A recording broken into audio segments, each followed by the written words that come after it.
What were some of the highlights or lowlights of being a referee and working all these towns here in Mid South? Well, there's a little political thing going on. Jack Howell was I don't, he wasn't a real good guy, and a lot of drugs, and I'm sure unlicensed weapons and things of that nature. But he was friends with Grizzly Smith. They hung together. When Cowboy went back, I'm trying to think of how it all came about, but Cowboy was not there, and I think the Leo may have been furloughed. I'm not sure. Anyway, I'd get some hellacious bookings from Grizzly. Grizzly wanted me gone because he wanted all those clubs getting a good shot at all those clubs that that I was booked on, and I was making the more money than the other referees because the houses were bigger. That's all. And then I just it was a shit. So I mean, I can't go from. I think I had one booking where I went from Lafayette, Louisiana, to Oklahoma City, back to Louisiana. Some little chicken shit, Homa or Larange. Uh, and I said, I can see where the writing was on the wall there. Look, we're paying our own expenses. Right. We're buying our own gas. We're paying for our own motels, all that stuff, man. And so it was unlike our federal government. I don't like to run at a deficit.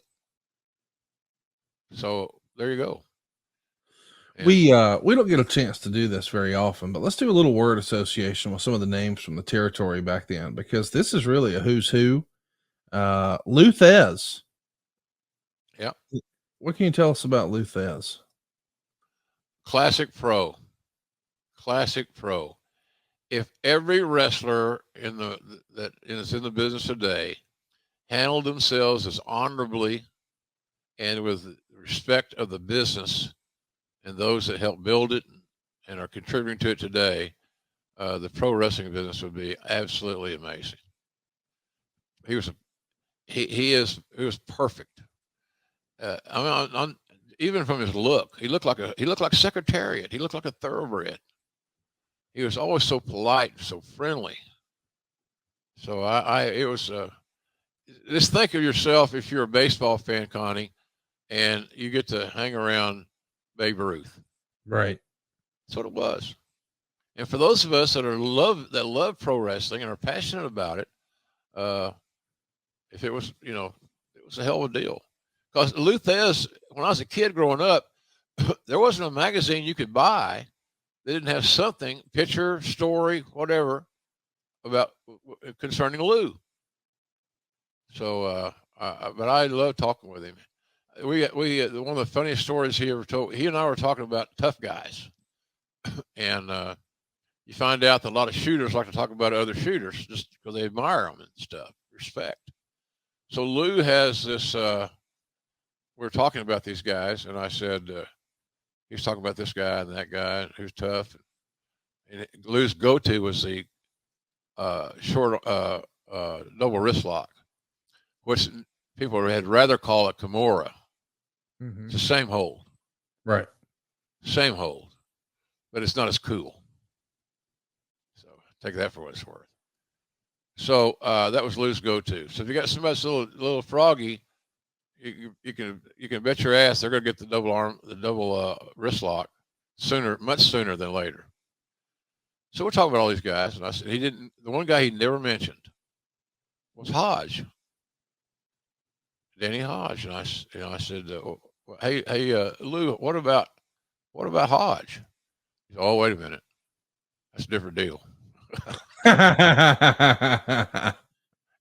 said that's a different deal. He ain't like the rest of us. Type dialogue, but Hodge was universally respected in that regard. And for a guy like Lou Thesz to say something like that and put him like in this little pedestal, I thought was sublime. What about Dick the Bruiser? What can you tell us about Dick the Bruiser? My biggest experience, I assume, with Dick the Bruiser, he was a special referee for a big match that in Mid-South that in New Orleans, and Cowboy would do that occasionally. Look at Bruiser's right. If you're watching on YouTube, look at the Bruiser's right arm, and Yes. look at that shrunken in bicep. Yes. Yeah, he tore a bunch of them. And of course, I just keep on working because if you didn't work, you didn't get paid. Right. So anyway, I went to New Orleans Airport to pick him up, flying in from, I guess, Milwaukee. I'm guessing. I don't know. Anyway, I knew where to go. I went to the gate. You could just roam the airport at that time. TSA was not invented to any degree. So anyhow, I go pick him up. He's wearing a lime green suit type thing. It was a suit with 3/4 sleeves, about right here, lime green. He had a lime green tank top on, and of course the slacks to match the suit. And he was about 5'8" or 9. He might have been 5'10". That's a stretch. So, but he walked bigger. As we were walking into my car, he walked bigger because he was so thick. Mm-hmm. And but he had that real harsh voice. He's everything you would think, Conrad, if you dropped into Pro Wrestling Island. Dick the Bruiser would be a normal habitant. He looked like a wrestler. He had cauliflower ears. He had the wrestler's blonde bleach job. He did anything he could to show off his shoulders and his arms. He's smart in that regard. But just general talk about wrestling. But I think I brought up football. I usually do when I got a football. Well, if I know my audience, right? So that's another situation. Back in my day, as Tony Gurria would say, you couldn't buy a wrestling magazine that didn't have something about Dick the Bruiser in it. So but I enjoy being around him. He didn't like putting the talent over, even if he was refereeing. He wanted to make sure he was over. And I've always scratched my head about those situations. But anyway, he made sure that Bruiser was in good shape and that the baby face was going over.